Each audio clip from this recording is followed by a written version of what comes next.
Have you ever poured your entire soul into something, or someone, only to have them hold it up to the world and call it their own? I have. My name is Alara. And not too long ago, I was standing in the shadows of the biggest stage in American fashion, watching the man I loved, my husband, take a bow for a collection built entirely for my heart, my hands, and my stolen dreams. He thought I was his silent, obedient muse. A well-kept secret. He thought I was nothing without him. He was about to learn, in front of the entire world, just how wrong he was. But before I tell you how I turned the finale of his career into the premiere of my own, do me a favor. Let me know in the comments if you've ever had to fight for credit you deserved. And if you're a fan of epic comebacks, you're going to want to hit that subscribe button. Because this story, well, this is for anyone who's ever been underestimated. My story doesn't start in New York. It starts in a small, quiet village near Florence, Italy. A place where the scent of leather and linen hangs in the air. My grandmother, my nana, taught me to sew before I could properly read. She didn't teach me to make clothes, she taught me to speak with fabric. To understand how a dart could create emotion, how the bias of a silk charmeuse could tell a story. To me, pattern making wasn't a craft. It was architecture for the human body.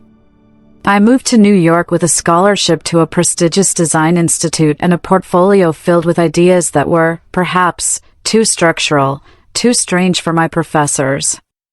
They praised my technical skill but critiqued my lack of commercial appeal. And then, I met Julian Vance. So, picture this. I was an intern at a fabric sourcing event. Completely overwhelmed, feeling like a little gray mouse in a room full of peacocks. And then he walked in. Julian Vance. The man behind the Vance label. He wasn't old money, he was something far more dangerous. He was a self-made supernova. Charismatic, devastatingly handsome, with an eye for talent he could consume. He didn't notice the models or the magazine editors. He walked right past them and stopped at my table, where I had pinned up a few of my technical drawings, a deconstructed sleeve, a complex shoulder piece. His first words to me were, "Who taught you how to do this?" There was no preamble, no hello. Just raw, unfiltered curiosity. He saw something in my work that others had dismissed. And in that moment, I felt seen. Truly seen, for the first time. Our romance was a whirlwind, a beautiful, dizzying blur. He took me from my tiny shared apartment in Brooklyn to his cavernous, minimalist Soho loft that felt more like a modern art museum than a home. He introduced me to a world of champagne-fueled gallery openings and front-row seats. He called me his muse. His secret weapon. And I believed him. I dropped out of the institute. Why would I need it, he argued, when I had him? He gave me my own studio within his Vance headquarters. A beautiful, windowless room in the heart of the building. My sanctuary. Or, so I thought. "You're too pure for the commercial side of this, Alara," he'd say, kissing my forehead. "You just create. Create for me. I'll handle the ugly business of selling it." And so I did. I would spend days, weeks, perfecting a single, impossible seam. I developed a technique for heat molding wool into organic shapes without any visible stitches. I created patterns that were masterpieces of engineering. I would hand him my work, my finished patterns, my fabric prototypes, and a few months later, I'd see a diluted, commercialized version of my idea on the Vance runway. My complex shoulder piece became a simple puff sleeve. My revolutionary molded dress became a best-selling blazer with a hint of my original curve. He was praised for his architectural genius, his innovative silhouettes, and I would smile from the sidelines, feeling a tiny, secret thrill that I was the source.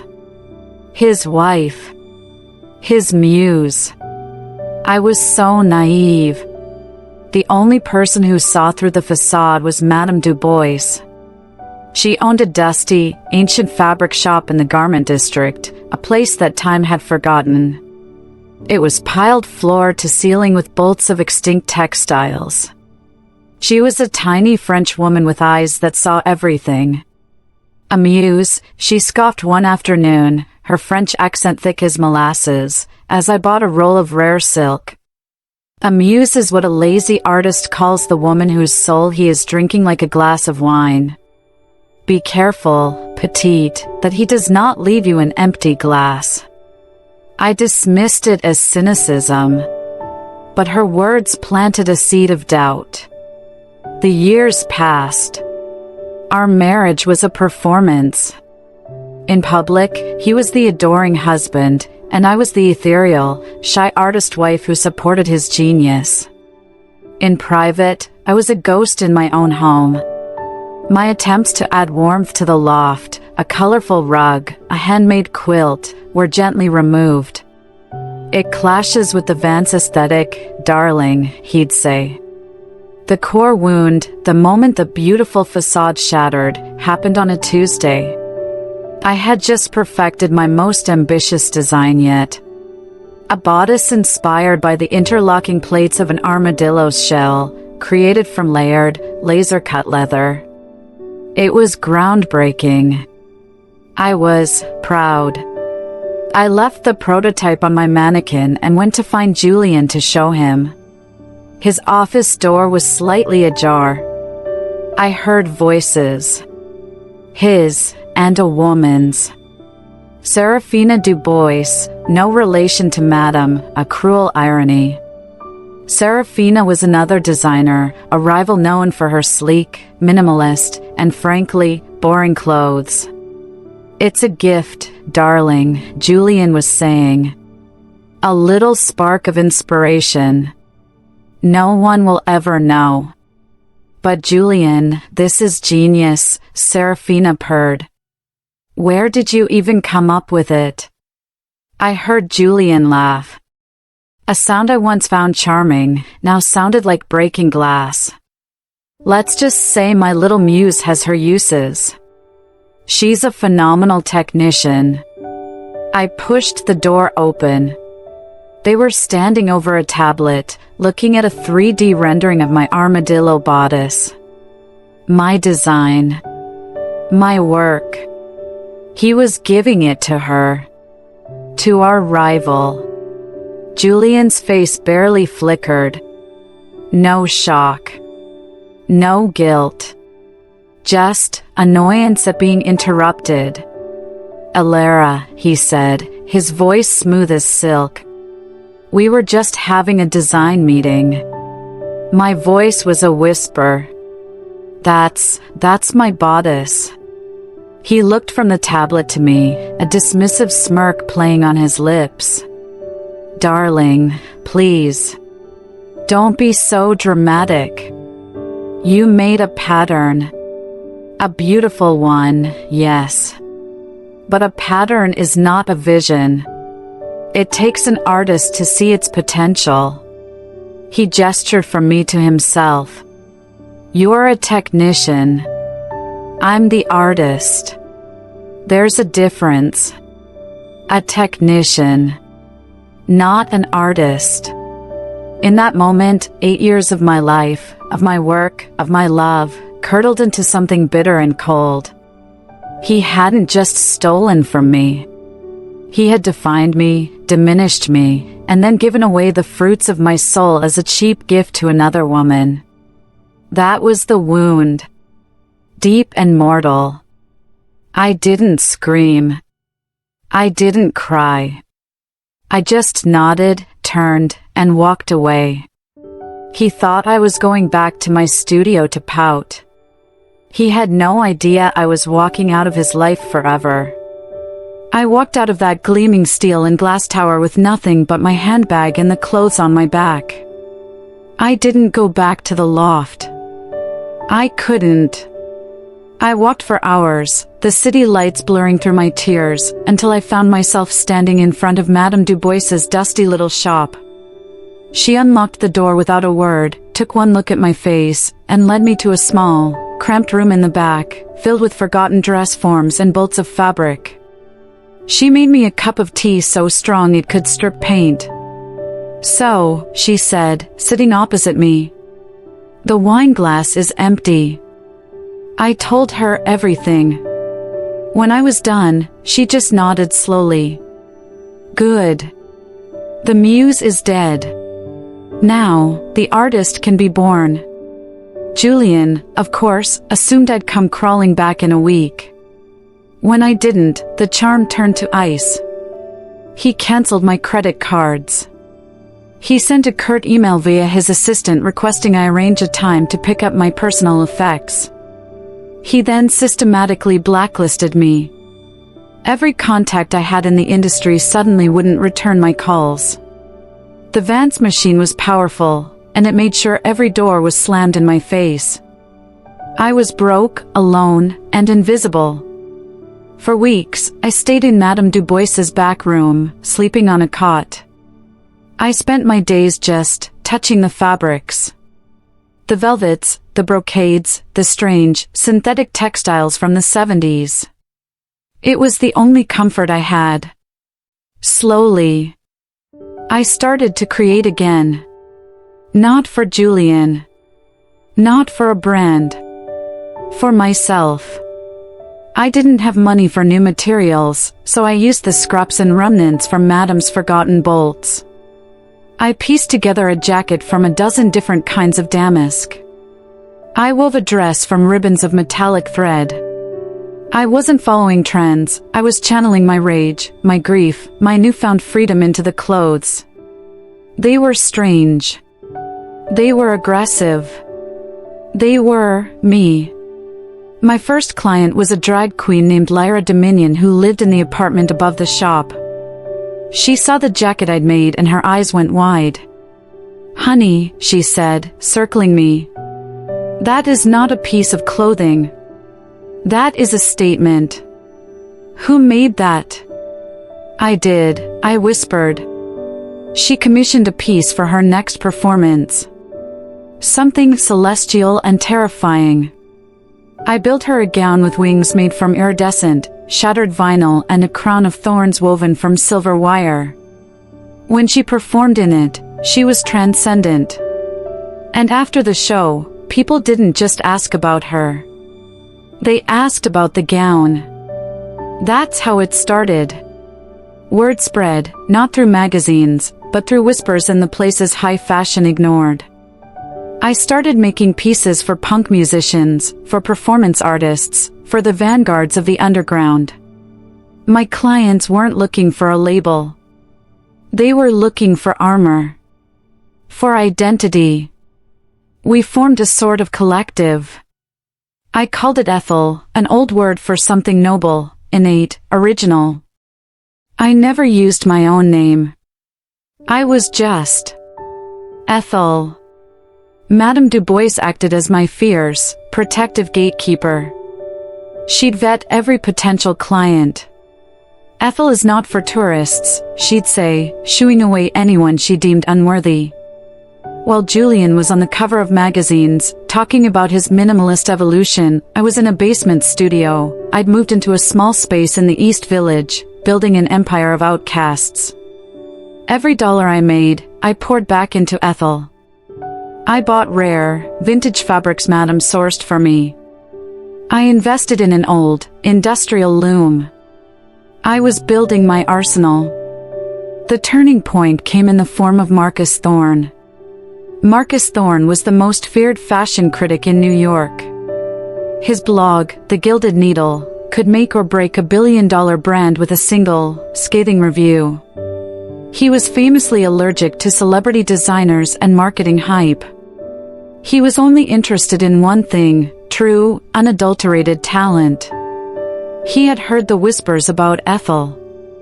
About the ghost of the garment district creating wearable art for the city's underbelly. It took him 2 months to get past Madame Du Bois.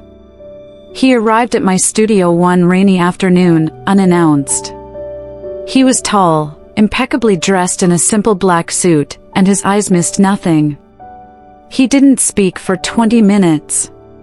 He just walked around my small studio, examining the pieces on my dress forms, running his fingers over the impossible seams, studying the strange marriage of fabrics.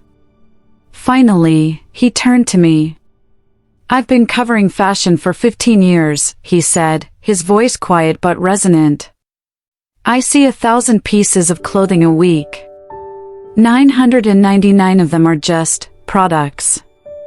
This," he gestured around the room, "this is theology." I thought I would cry with relief. He didn't want an interview. He didn't ask who I was. He just observed. The next day, a post went up on the Gilded Needle. It was short, but it detonated like a bomb in the fashion world. He wrote, "Forget the flagships on Fifth Avenue. Forget the influencers and the spectacle. The most important work in New York fashion is happening in the dark, for an audience of angels and monsters. There is a collective called Ethel. I don't know who they are. But I know they are the future. The rest is just noise." My phone started ringing. And this time, it wasn't just drag queens. It was art collectors. A-list actresses tired of boring red carpet gowns. Wealthy patrons of the arts who wanted something no one else had. Ethel was still a secret, but now, it was the most sought-after secret in New York. And I knew, with a chilling certainty, that it was only a matter of time before the whispers reached the ears of Julian Vance. Marcus Thorne's blog post changed everything. It was like he had shone a spotlight into my little cave, and instead of scattering the shadows, it made them fascinating. The demand for Ethel pieces exploded. I had to hire 2 assistants, other young designers who had been chewed up and spit out by the industry. We were a small, fiercely loyal team, bound by a shared desire to create something real. I finally had resources. Money. But more importantly, I had a voice, even if it was still anonymous. The success was thrilling, but also terrifying. I lived in constant fear that Julian would discover I was behind Ethel. And one day, he did. He didn't call. He just appeared. Outside my studio.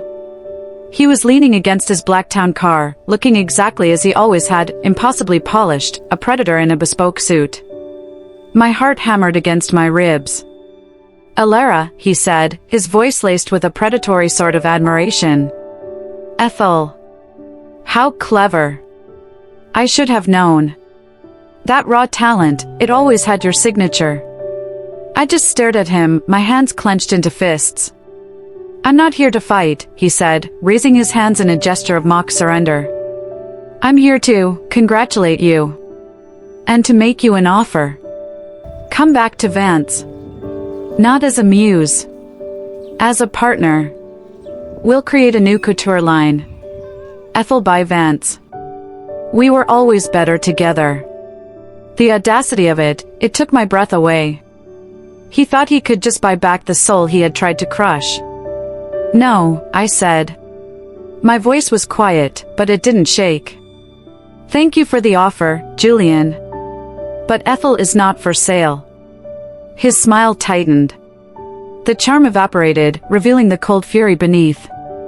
"Don't be a fool, Alara. This little project of yours is a fad. It's built on novelty. I'm offering you longevity. A global platform. Don't let pride get in the way of a brilliant business decision."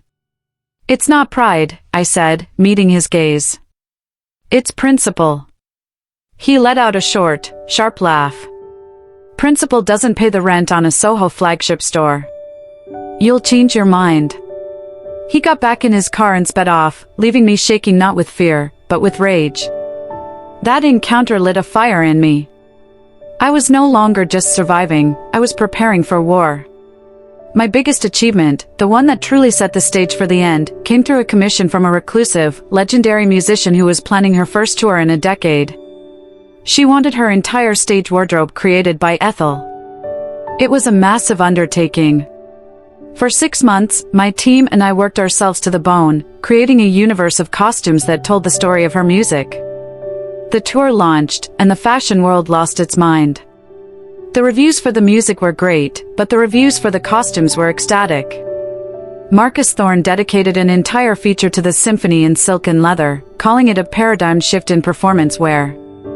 Ethel was no longer just an underground secret. We were a cultural phenomenon.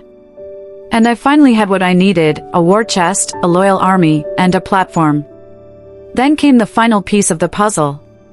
Madame Du Bois called me late one night. One of her sources, a disgruntled pattern maker at Vance, had quit. And on his way out, he had taken something. A copy of the mood board for Julian's upcoming, career-defining New York Fashion Week collection. Madame forwarded me the file. I opened it, and my blood ran cold. It was my old sketchbook. A leather-bound book I had filled during my marriage, the one I'd left behind in my haste to escape. It contained my most intimate, my most ambitious, my most personal design concepts. The armadillo bodice was there. A dozen others, too.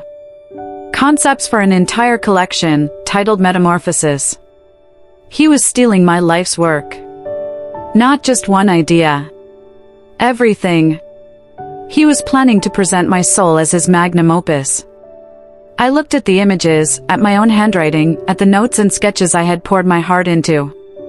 And I felt the last bit of the hurt, the last vestige of the victim, burn away. And in its place was a cold, clear, diamond-hard resolve. He wanted to show the world his metamorphosis?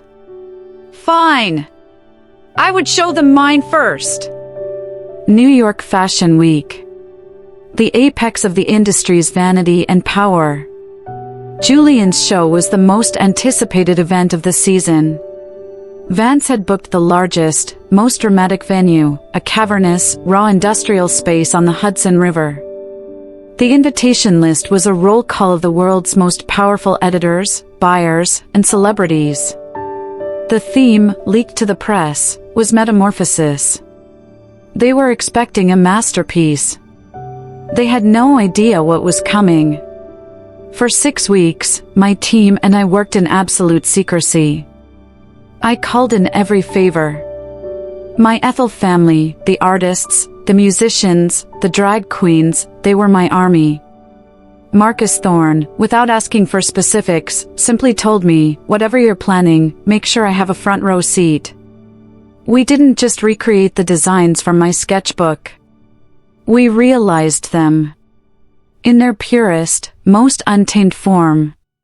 The way I had always envisioned them, before Julian's commercial filter had diluted them. The materials were richer, the cuts were sharper, the message was clearer. The plan was insane. It was audacious. And it was terrifyingly simple. We weren't going to protest outside. We weren't going to hold a rival show across town. We were going to crash his. The night of the show, the air was electric. I wasn't there. I was in a van a block away, watching a live feed from a dozen different phones inside. My models, my army, were already in the audience. They weren't dressed in Ethel. They were in street clothes, scattered amongst the glittering attendees, looking like anonymous guests. Each of them had a single, rolled-up garment in their bag. The lights in the venue dimmed. A single, dramatic spotlight hit the runway. Julian's show began. The first model walked out. She was wearing a Vance blazer. A beautiful, expensive blazer, but I recognized it immediately. It was a watered-down version of my chiton jacket design. On my monitor, I saw Marcus Thorne subtly tap on his phone. Then, the second look appeared. A silk dress. A pale imitation of my mold concept. I took a deep breath. And on my headset, I gave the order. Now. From the front row, Lyra Dominion stood up. In the middle of the silent, watching crowd, she calmly stripped off her coat, revealing the original Ethel chitin jacket. It was a masterpiece of iridescent, overlapping panels. Raw. Powerful. Incomparable to the pale copy on the runway. She didn't say a word. She just stepped onto the end of the runway and struck a pose. A gasp rippled through the audience. Julian, watching from the wings, froze. Then, from another section, a punk musician stood up, revealing my true malt dress, a chaotic swirl of raw-edged silk and leather straps. He walked to the runway. Then another model stood. And another. And another. It was a silent, perfectly orchestrated invasion. My models, one by one, rose from the crowd and took their place on the runway, surrounding Julian's stunned, frozen models. They were a living, breathing tableau of before and after. Of the stolen idea, and the brilliant original. The audience was on its feet, phones out, the room erupting in a cacophony of confused, excited shouts and camera flashes. On his blog, Marcus Thorne was live typing, his words projected onto the screens of 1,000 phones. What you are witnessing is not a fashion show. It is an execution. The sterile garments from Vance are the ghost. The vibrant, living creations from the Ethel Collective are the body. For years, Julian Vance has been lauded as a genius. Tonight, the truth is on the runway. He is not a genius. He is a grave robber. The climax was the armadillo bodice. Julian's final look, his showstopper, was a pretty, silver leather top. Before his model could even take her final turn, one of my lead models stepped into the spotlight. She was wearing my original creation. Not pretty. It was terrifying. It was art. It was everything the Vance version wasn't. The show was over. His show. My show. It had lasted 15 minutes. I watched on the monitor as chaos erupted. I saw investors on their phones, their faces grim. I saw editors rushing to file their stories. And I saw Julian. He stumbled up from backstage, his face ashen, looking at the army of my designs that had conquered his stage. He looked broken. Humiliated. Exposed. And for the first time in a very long time, I felt peace. The aftermath was swift and brutal. Vance imploded. The investors pulled their funding the next morning. The stock plummeted to nothing. The brand, built on a lie, had been dismantled by the truth. Julian Vance disappeared from the public eye completely. I heard later he'd sold the Soho loft and moved somewhere to Europe, a ghost in his own right. Ethel, on the other hand, became the biggest story in fashion. We were inundated with offers, with partnership deals, with requests for our own official show. We accepted. A year later, I stood backstage at my own New York Fashion Week show. A legitimate one this time. My name, Alara Rossi, was on the program. The brand was Ethel. My team, my family, was around me. Madame Du Bois was in the front row, next to Marcus Thorne, a rare, genuine smile on her face. I didn't rebuild my life on the ashes of Julian's. I built it on the foundation I had laid for myself, in the dark, when no one was watching. My company is thriving, but more than that, it's a place of integrity. A place where artists are celebrated, not consumed. Sometimes, I think about that phrase he used to destroy me, a technician, not an artist. It was meant to be an insult, a cage. But a technician understands how things are built. How to find the weak points. How to deconstruct something down to its very foundation. and how to build something new and stronger in its place. He was right. I am a technician. And I am an artist. And in the end, it was that combination that gave me the power to not only reclaim my voice but to build a world with it. The greatest revenge isn't watching someone else fall. It's the quiet, unshakable confidence of knowing you can stand on your own. If my story resonated with you, if you've ever had to prove your own worth to a world that wanted to count you out, please hit that like button. It tells the algorithm that stories of strength matter. Share your own story of proving someone wrong in the comments below. I promise you, I'll be reading them. And don't forget to subscribe for more stories about turning betrayal into triumph. Thank you for listening.